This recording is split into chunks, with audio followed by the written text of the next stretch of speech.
Hey everyone, Wayne Fox here. Got a video today about this Ivanky FusionDock Max 1. This is a Thunderbolt 4 dock / hub. I have to use both the Caldigit and the Thunderbolt or the OWC. I've done reviews on those. I'll throw a link to the review on those two devices and a real strict comparison of their features. Been a fairly popular video for me. And then when we get done with this, I'll actually make a comparison with all three. What I'm planning on doing is giving this, opening this up, giving it kind of a couple of weeks workout, and then coming back with a thorough review of the features, port comparisons, and what I think of the dock, and whether it indeed will let me replace the other two. There is one circumstance where this would be probably superior to either one of those others, and that's if you're driving multiple monitors. If you connect this to a MacBook Pro, let me get this right, M1 Max, or I believe any of the M2 or M3 MacBook Pros, you can connect up to 4 6K displays directly to this dock. And so if you're one that runs 3 or 4 displays, this might be for you, because any of the other docks, there's a maximum of 2 displays can be connected. So this would be a real nice feature for those of you that are running 3 or 4 displays. If it's not, you might have, one of the other two might have more than you need, and this is overkill. And we'll talk about that when we actually review it and do a port by port comparison. Anyway, let's go ahead and get this box open, see kind of what it looks like. I was going to set up my other location that I do a lot of openings on, but decided it's not that big of a deal. Let's just take a quick look what you get. I'm pretty sure it's straightforward. I think you're going to get a few cables and the dock. So let's pop this thing open. It's actually fairly heavy, and it's kind of an interesting way they've designed it. Anyway, here we go. This is the dock itself. Couple of little warning stickers on the back. Once it's warning you to not use the same layer, I guess, what they call it. Tells you to use the USB-C ports for video output above 4K instead of the HDMI ports. It also tells you to make sure you plug your computer into this. There we go. Pretty nice. You'll notice this kind of unusual design. Basically, it's designed to maximize airflow rather than little feet at the bottom. It gives you more airflow, and it's also designed to be used both in a vertical or horizontal position. Really kind of attractive looking, and pretty well engineered, it looks like. I mean, it feels pretty solid. It probably comes with a couple of cables. Let's take a look there. Okay, enough of that. No more need boring you more with the box opening stuff. Basically, you get the dock, a 220 watt power supply, an 8K HDMI cable. It's actually kind of short. And then this special Thunderbolt 4 cable that has 2 connectors built into a single plug. So it's really easy to dock to your computer, to your desktop hardware. It did come with a similar connector on the other side that would go into the back of the dock, but they changed that now, and it's actually 2 separate connectors that you plug into the dock itself. That's really the distinction between a dock and a hub. I've watched a lot of videos, and they sort of, to me, don't understand it. Hubs have been around for a long time. A hub basically takes one connection, USB, Thunderbolt, Ethernet, for example, and then it has several downstream connections of the same type. Dock, on the other hand, has one connection to your computer, either USB or Thunderbolt, and then supplies you with about every type of connection you might need to connect everything and dock everything to your computer. So it'll have HDMI, it'll have DisplayPort, it'll have Ethernet, it'll have audio, it'll have USB if it's a Thunderbolt port. So really that's kind of the distinction between a dock and a hub. Now, a hub also usually doesn't have enough power to keep your computer charged, or at least as much power. For example, here is the OWC Thunderbolt hub, and it has 1 Thunderbolt 4 connection to come in, 3 downstream Thunderbolt connections to go out, and they throw in 1 single USB connection. So it's certainly not a full-blown dock. And it only supplies 60 watts of charging power as opposed to the 96 that the OWC Thunderbolt 4 dock supplies.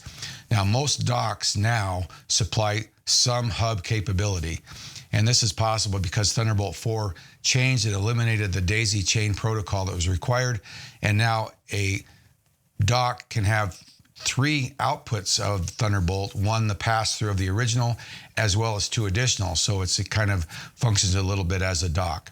You might not need that functionality, and as you're examining which of these devices you want, if you do not need the extra Thunderbolt ports, which can also be USB-C, or USB 4, or can be DisplayPort, so if you don't need a connected display to one of those, you might just need one of the other ones, such as the TS3 Plus from Caldigit, or the OWC 11-port or 14-port Thunderbolt dock. So let's talk about the Ivanky itself. I like the device. I have been able to replace my other 2 Thunderbolt docks with just the one device. Kind of makes sense because literally this is 2 Thunderbolt hubs, or docks, in one cabinet. There are 2 independent connections to your computer, and they can actually operate completely independent of each other. I can unplug one of the connections and one side or one layer of the dock still functions. And I tested that. Literally, you can use either side of it you want as an individual hub or dock. I don't know why you would do that.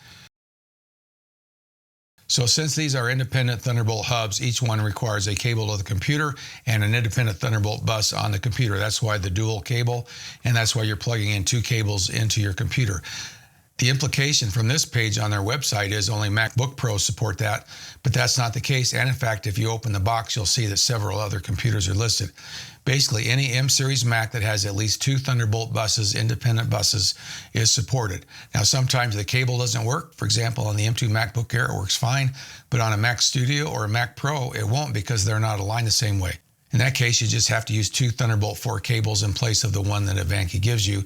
That might actually be something you might want to do anyway, as we'll see in the next section. Now, as far as the number of displays supported, we'll get to that a little bit later, but it's based on the computer itself. Now, Windows computers aren't supported, and I don't know if that's because there just aren't Windows computers with Thunderbolt 4. It's a universal protocol, and any Windows computer that has Thunderbolt 4, it should work on as long as it had the 2 buses. And of course, it doesn't work on the Intel MacBook Pros or the Intel Macs, but that, I think, is because that was before Thunderbolt 4 was developed, and this does require Thunderbolt 4. It will not work correctly with Thunderbolt 3.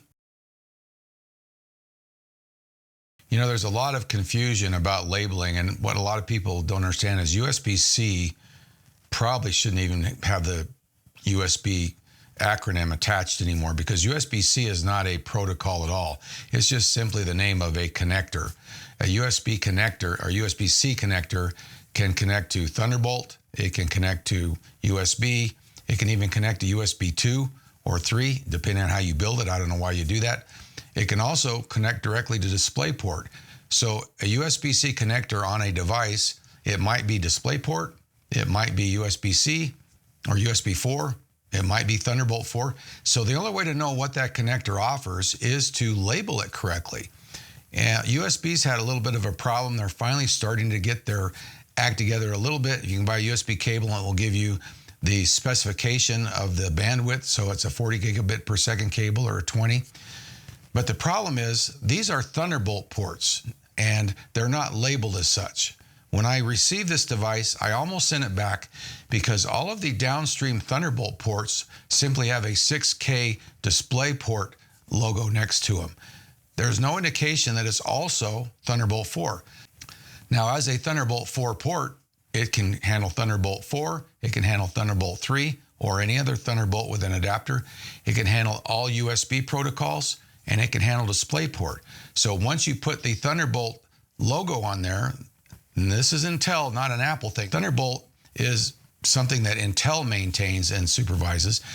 If you put the Thunderbolt logo on there with the number 4 next to it, then everybody knows what can connect, pretty much anything. For example, the cable says 40 gigabit per second, which tells me that might not be a Thunderbolt 4 cable. A 40 gigabit per second label on a cable indicates that it's a USB 4 cable, which is only compatible up to Thunderbolt 3, and it might not be fully compatible with Thunderbolt 4. Differences are minor, but for example, if the cable's more than half a meter, it might not handle the whole bandwidth of Thunderbolt 4. So these should be labeled as Thunderbolt 4 connections. The cable themselves should be Thunderbolt 4 certified, which you have to do through Intel. I might abandon the cable just because I want to make sure I'm using fully certified Thunderbolt 4 cables.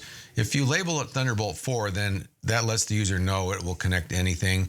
Even if you want to put the 6K there so that people know you can connect a 6K instead of a 4K display, that's fine.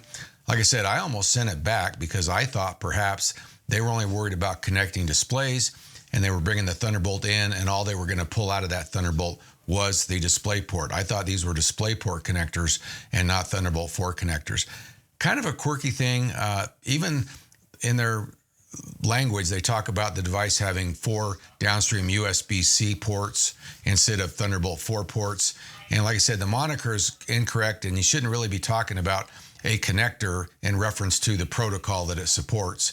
You just need to list the protocol.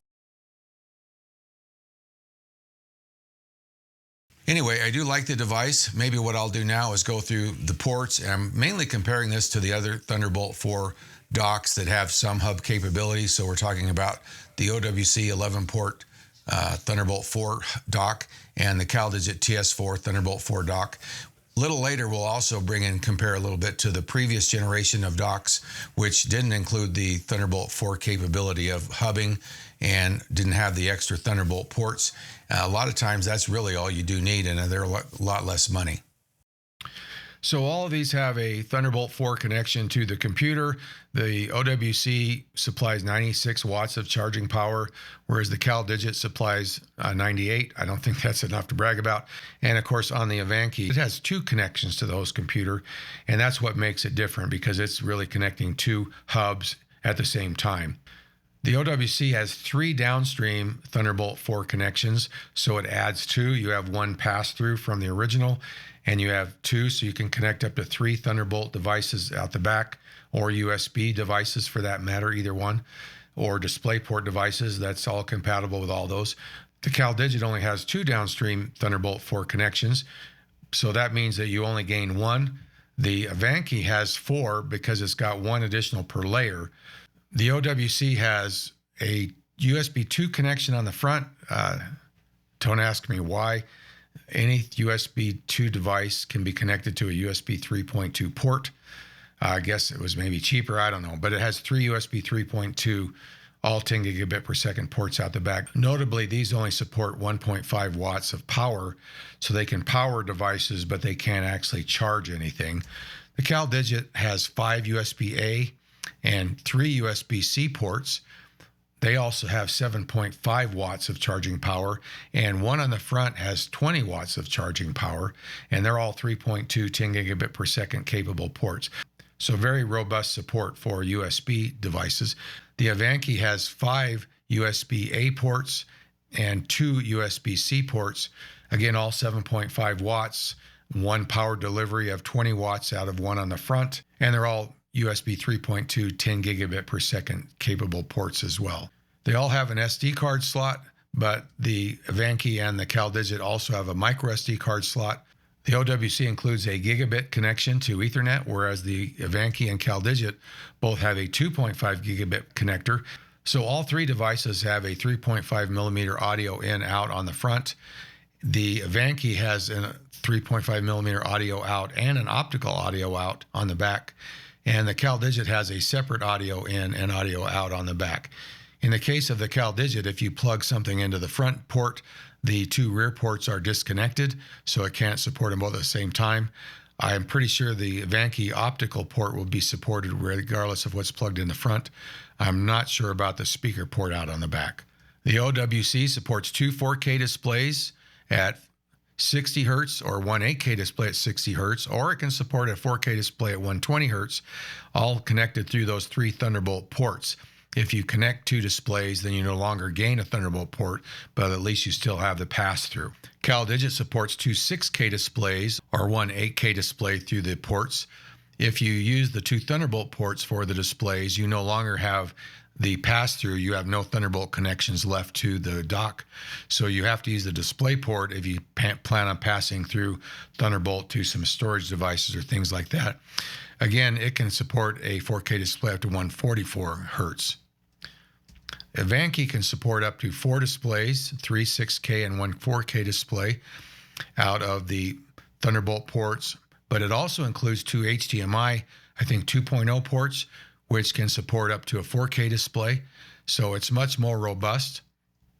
It's important to note that only two displays can be plugged into an individual layer. That's what I was talking about earlier. I believe I talked about it anyway.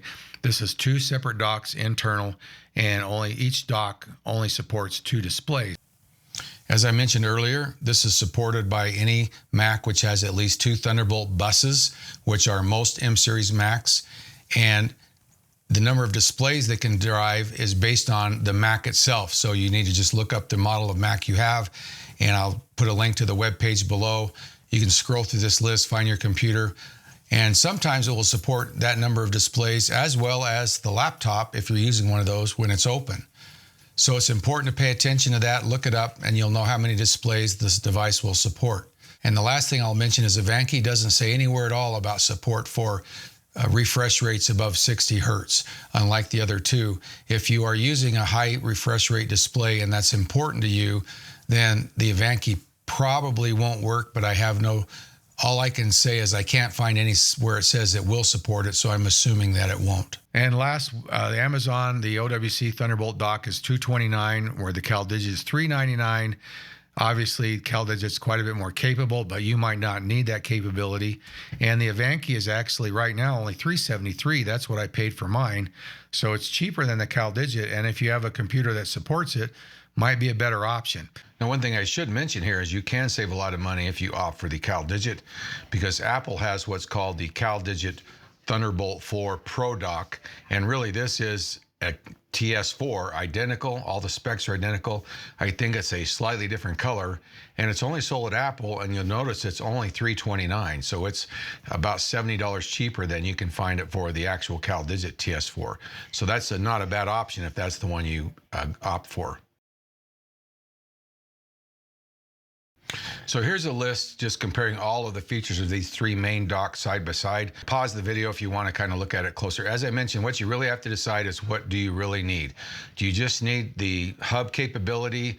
Will the Element hub from Caldigit or the Thunderbolt 4 hub from OWC, will that give you what you need? Because you will have those two extra Thunderbolt ports to hook things up to, and maybe a few USB devices. If you need a hub, but you really don't need the extra Thunderbolt ports because you're really not driving the monitors or the ports that are available to drive the monitors, the original 14-port OWC and the Caldigit TS3 Plus, those are great docks. I've actually reviewed both of those in the past as well, and they're a good choice. But if you really need the capability of the hub part of these docks, then it's kind of a matter of budget and will it be enough.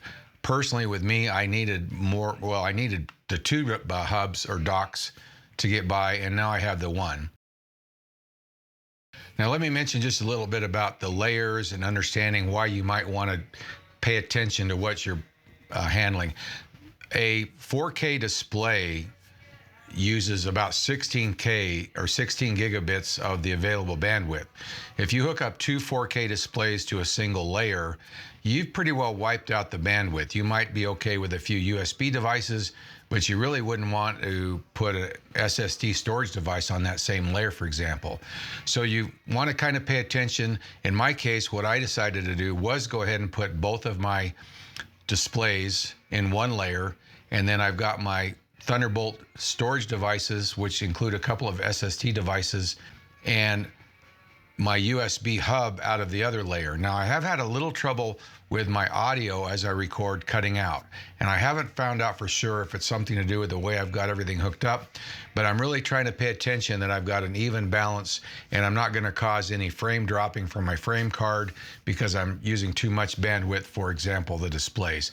It is sort of important, but that's kind of how I've got mine configured, and it seems like I've got rid of that little glitch now by changing the USB to be on the same layer as my storage devices. There's really not a lot of bandwidth going back and forth between the storage devices a lot of times, so there's more available than the displays are pretty much taking full bandwidth all the time, I guess, from what I can see anyway. Well, I think that's a wrap. Hopefully I helped you in a decision-making process of trying to decide which device would suit you the best. They're all pretty solid devices. It's more a matter of what you need, what ports you need, how much do you need to connect your dock. If you're using 3 or 4 displays, then this one might be the right choice for you. If not, it might be overkill, but I do like its convenience. I like the way it looks, and it's easy to set up. And I really like the fact that it has 2 Thunderbolt ports on the front. So I can connect Thunderbolt drives, I can connect USB drives. I've actually got one of my capture card I actually can plug into the front, because I only plug it in when I'm actually recording a video. I've got links to all of these docks and hubs down below. Appreciate those that use the links from Amazon. It does help me pay a little bit for my kind of expensive hobby. I can buy a new light once in a while. It's been a lot of fun making the videos. If you have any questions, drop me a note down below. I'll give it my best shot. Make sure you subscribe and hit that like button. Appreciate those that hit the like button. It does help me with the YouTube algorithm a little bit. And also turn on notifications if you want to make sure you catch my next video. I have a new one in my Gone But Not Forgotten series that's been kind of fun to make. It's an interesting video, kind of a little twist, because it's a place that's not gone and it's not forgotten, but if you go take a picture there and get caught, you could be arrested and fined fairly heavily. That should be out in a couple more weeks. Well, until next time, thanks for watching. See ya.